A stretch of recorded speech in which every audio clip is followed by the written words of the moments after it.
Hello, and welcome to InvestNow's Story of the Week. My name is Gina Pappano, and I'm the Executive Director of InvestNow. The headline for this week is Scotiabank and RBC scrapped their interim net zero targets. They said that their goals were not reasonably achievable. This story appeared in the Epoch Times on April 16th, 2026. This headline was music to my ears. Since 2022, we have been presenting shareholder proposals to the big five Canadian banks, asking them to drop their prosperity-destroying net zero pledges.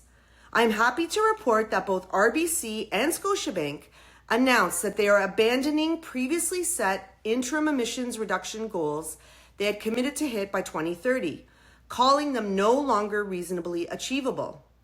No mention of the fact that they were never reasonably achievable, however. In 2022, both banks pledged net zero by 2030, which means that they committed to lowering financed emissions in key sectors, including electricity generation, oil and gas, and the automotive industry by 2030, as part of a broader strategy for aligning their portfolios with net zero by 2050. This all means that they committed to restricting financing and providing capital to companies in the oil and gas industry and other industries to meet these targets. RBC is still pursuing net zero by 2050, but Scotiabank ended its commitment to hit both 2030 and 2050. Bravo, Scotiabank.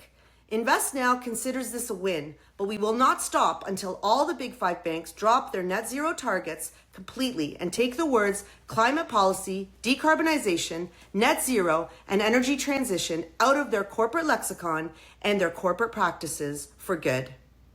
Thank you for listening. Please tune in next week for our new Story of the Week.